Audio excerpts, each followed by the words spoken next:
All right, welcome back again. So we have had an introduction to technical writing, what it is, what are some of the main features and characteristics. And now we need to begin our first actual technical writing assignment. We're going to do that with a professional email. In any writing that we do for this class, we're going to be using this three-part writing plan. First thing that we need to do is understand the purpose and audience of whatever it is we're writing, and understand that we might have multiple purposes and multiple audiences. We then need to consider the setting, and that will include the context of the writing, the piece, the document that you're producing, as well as the exigence or the reason for producing this document. And we also need to define, well, what is this document? What mode are we using for this document? And how are we going to produce this document? What's the process that's going to take place? So let's start with understanding your purpose. Remember back to the introduction, we had those 5 factors. So this is the purpose factor. What do you want your audience to know, believe, or do after having read your document? Do you have multiple purposes? If so, is one of those purposes more important than the other? So do you need to have like a subordinate relationship between the two or more purposes that you have? You have to start here along with your audience. Like those two kind of go together so much that you need to know, well, who is your audience? What do you want them to know, believe, or do?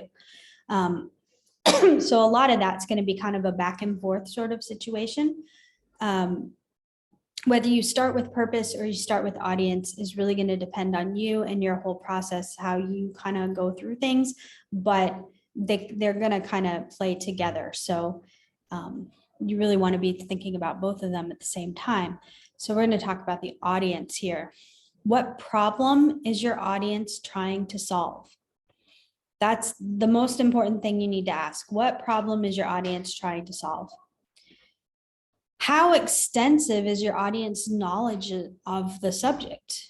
And do you need to limit the scope, the amount of technical detail, or the type of graphics that you use? For example, if you are creating some sort of a document for the other engineers on your team, you can probably be very technical. You probably don't have to limit any of that information, and you can use the technical images that you work with on a daily basis. However, if you are trying to present this to a non-expert panel of advisors, then you're going to need to limit the scope of what you're sharing. You're going to need to translate that technical detail into more generally understandable language. And you're going to create or find graphics that are going to convey the information in a way that your non-technical audience can understand it. Does your audience already have certain attitudes or expectations about the subject that you wish to reinforce or change? So what are those expectations? What are those attitudes? And do you want to reinforce them or change them? Because if so, you're going to need to pay attention to that in creating your document. Does your audience speak English well, or do you need to present the information in more languages? Or as we talked about with IKEA, no language at all, just graphics.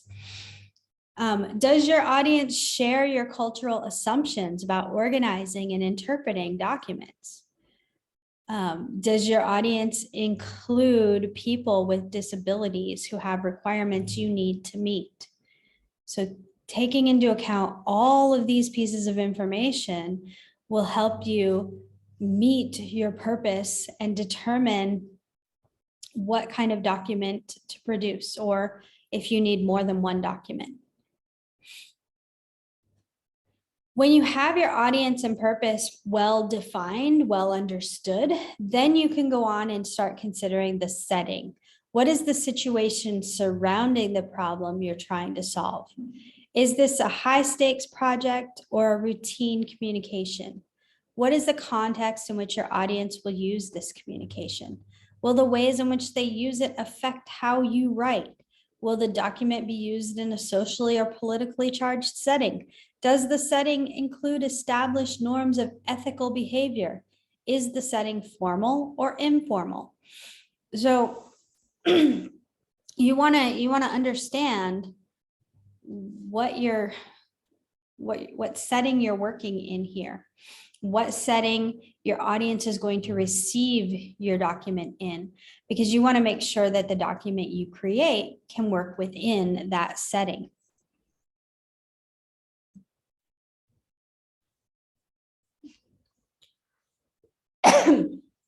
Right.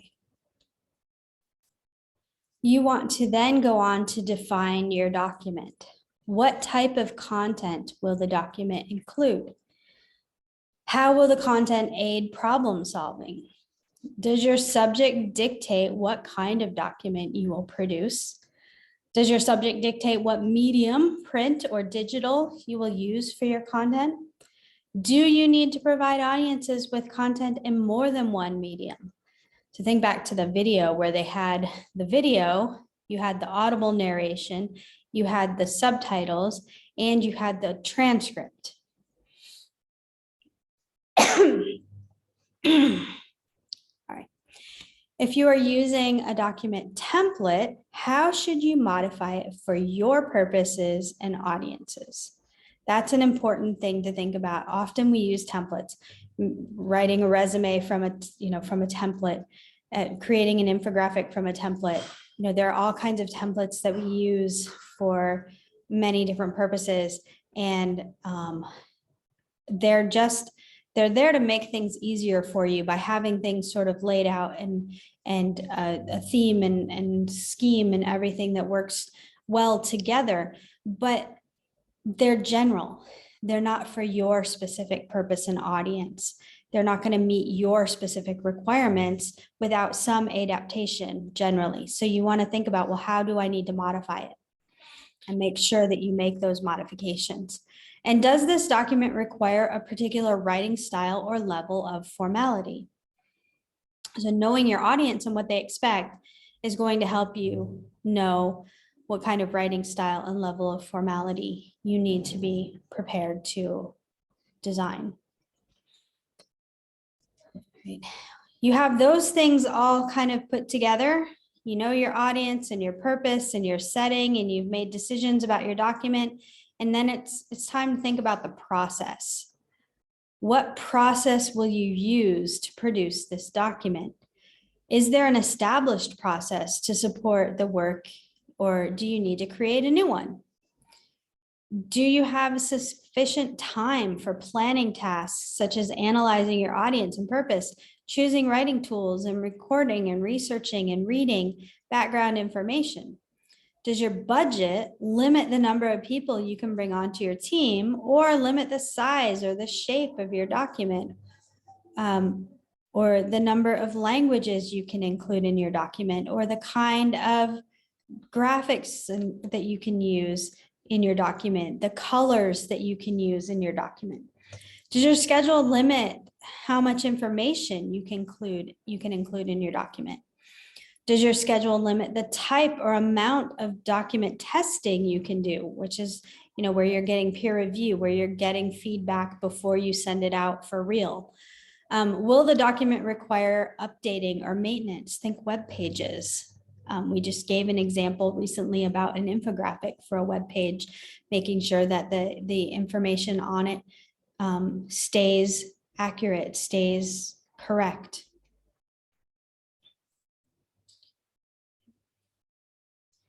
So we come to your first assignment, and you're going to need to read the entry for email on pages 153 through 156 in your textbook. And you're going to need to create an email introducing yourself to me, your professor. To prepare, you want to create a list of the personal and professional qualities you want others to perceive in you. And then when you write, you want to write with that persona, with those characteristics, those qualities. And that might be different than, and probably is very different than the way you normally interact with and communicate with the people that you talk to on a daily basis. So you want to really kind of think about this professional person that you want to be. So the professional email instructions are linked here. Before we look at those, just know that this email is due into my email box. So this is one where you're going to be emailing it. You're not submitting it on Blackboard. You're emailing it directly to me. It's due Thursday, the 12th of May by noon. Okay. You can send it anytime between now and noon on Thursday. So let's look at this document.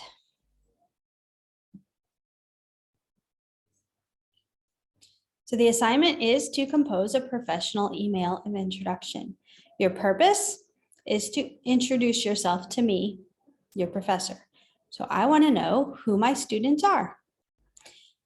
I am your audience. So think about a professor as your audience and think about all of those things, those audience-related factors that you want to consider when you're going to be writing to me.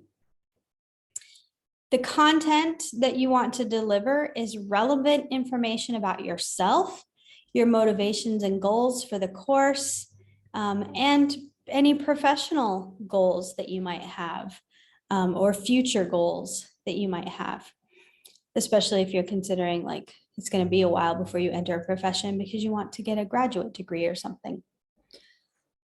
The required components. For design, you must have a subject line. You must have an appropriate greeting. You must have a body of your email, and you must have a formal closing to your email. If you read the pages in your handbook, you will learn more information about each of these sections. Don't forget the subject line. It's my advice right now. The content. You need to introduce yourself to me. What's your name and how would you like to be addressed? You know, anything that's relevant in that part. If it's a nickname, if it's a pronoun choice, preference, whatever it is about how you would like to be addressed, this is the place to share it. What is your field of study? If you're working now, what is your current profession or your current work that you're doing? What are your goals for this class, for your career, other goals that you have? What specific technical writing topics would you like to learn about? I like to tailor my classes to the students that I have in the class, to their interests and their goals as much as I possibly can while maintaining adherence to the course guidelines, to the content and learning outcomes. So, you know, I want to hear from you. What are some things that you want to be learning about in this class? Particular kinds of writing. Do you want to learn how to design an infographic? Let me know so that I can include that in our assignments or make sure it's included in our assignments. What are some special skills that you have, if you have any? And anything about you that just makes you human to me, makes you a real person to me, not just somebody on the other side of a screen, like that isn't even real. So just make yourself real. The style, it is a professional piece of writing. We've talked about technical writing. This is professional work writing. So this is a professional piece of writing. You want to be formal, but you still want to convey warmth. You do not want to be robotic. You do not want to be like standoffish. You still want to convey some warmth. You want it to be respectful because our professional writing should always be respectful. Even if we're delivering criticism, it should be respectful. If we're asking for something, it should be respectful. When we're introducing ourselves, it should be respectful. And you want to admit, positive energy you want to be conversational, you want to be friendly, but you just don't want to fall into the category of BFFs and slang and text lingo and all of that stuff. Like, you want to keep it professional. Your email should be efficient. So you want to make every word count, and you don't want to go over 300 words. You want to make sure that your paragraphs are short, 1 to 3 sentences. People do not want to read emails that are huge, long blocks of text. In fact, emails that consist of huge, long blocks of text are often not read. They might be skimmed, sort of, but they're often not read. So the rule of thumb is 1 to 3 sentences with one main point for that makes up a paragraph. And your sentences, again, we're not writing a narrative and we're not writing an essay for an academic class or anything. We're not writing definitions. We want to be concise. So 10 to 15 word sentences are more than appropriate. You want to be accurate. So just give me the facts about you. Don't embellish. Don't sell yourself short. Don't oversell yourself. Just be straightforward and just give the facts. Practice being accurate. Practice being credible. Practice being correct. All of that stuff. Your writing should be clear. Your important information should be clearly stated, and the important information should come earlier in the sentence rather than later in the sentence.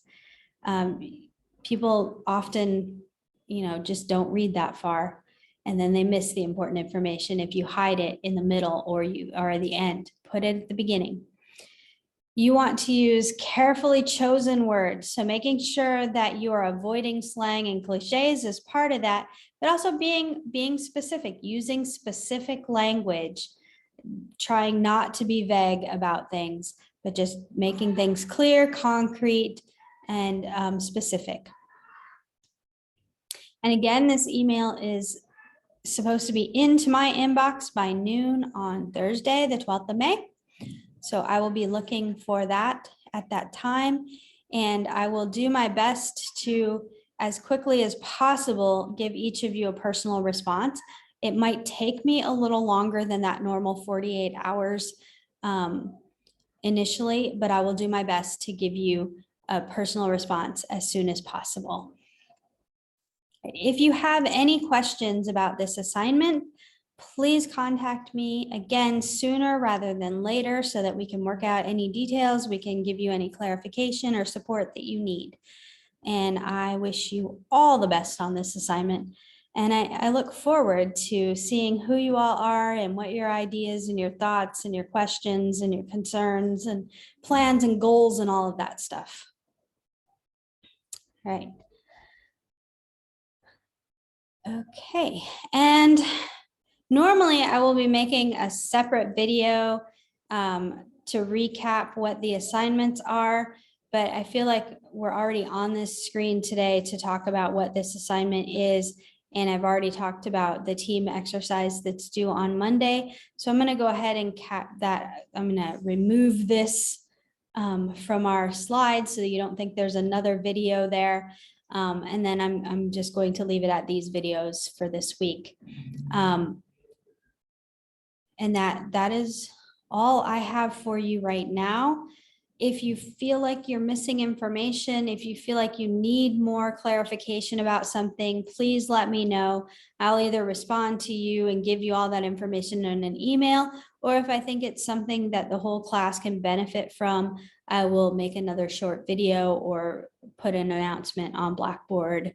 Either way, I will notify you all of that as soon after I do it as possible. So again, I hope that you have a good week. I look forward to hearing from you for your emails, getting to know who you all are, and seeing how your first team exercise goes. Don't hesitate to reach out with any questions or concerns, and have a lovely week.